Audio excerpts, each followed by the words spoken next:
প্রিয় ভিউয়ার্স, আসসালামু আলাইকুম। আশা করি ভালো আছেন। আমি আজকে আপনাদেরকে যে বিষয় দেখাতে চলেছি তা হচ্ছে টপলেডি জাতের পিঁপে চাষ। এটি হচ্ছে বাণিজ্যিকভাবে পিঁপে চাষ করা হচ্ছে, পুকুরের পাহাড়িতে চাষ করা হচ্ছে। দেখতে পাচ্ছেন আপনারা কলার গাছের পাশাপাশি পিঁপে চাষ করা হচ্ছে। এই টপলেডি জাতের পিঁপে চাষ অনেক লাভজনক এবং অল্প খরচ। সে কারণে এখানে ১২০ বিঘা মতো পুকুরের পাহাড়িতে আপনার পিঁপে চাষ করা হয়েছে টপলেডি জাতের। তো দেখুন, এক একটি গাছে পিঁপে আছে আপনার ২০ থেকে ৩০ কেজির মতো পিঁপে আছে।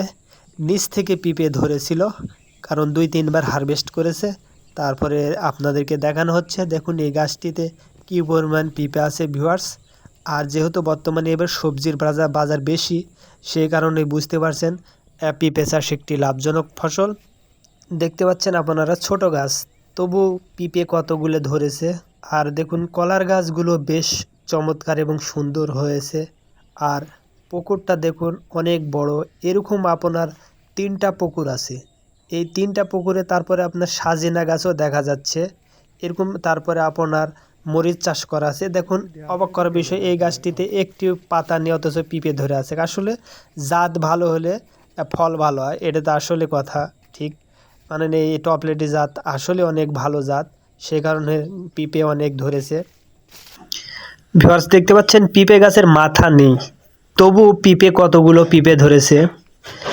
আর তার পাশাপাশি দেখা যাচ্ছে মরিচ গাছগুলো অনেক সুন্দর হয়েছে, কারণ পুকুরেতে বর্তমানে 3টি ফসল চাষ করা হয়েছে, মরিচ, পেঁপে এবং কলা গাছ।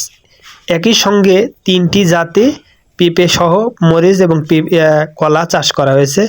দেখুন আপনারা তো দেখতে পাচ্ছেন আপনারা আমার এই ভিডিওতে পেঁপে গাছগুলো কত ছোট ছোট, তবু পিঁপে কত ধরেছে দেখুন।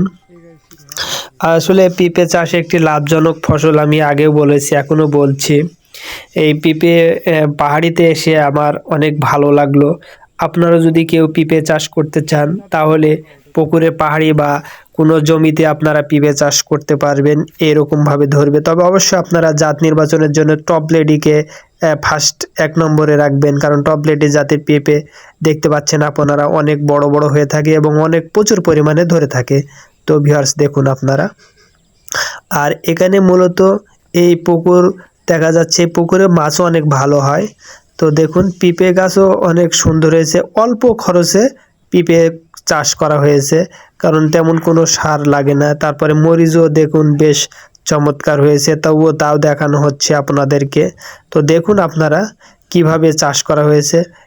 দেখুন 3টা পুকুর বলছিলাম, একটা, তার পাশে আরেকটা, তারপর ওই পাশে আরেকটা আছে ভিউয়ার্স, বড় বড় পুকুর। আর তার পাশে দেখুন আপনারা। এই তো মূলত এই পুকুরের প্রজেক্টে এসেছি, এসে অনেক ভালো লাগলো। পিঁপেগুলো অনেক ধরেছে।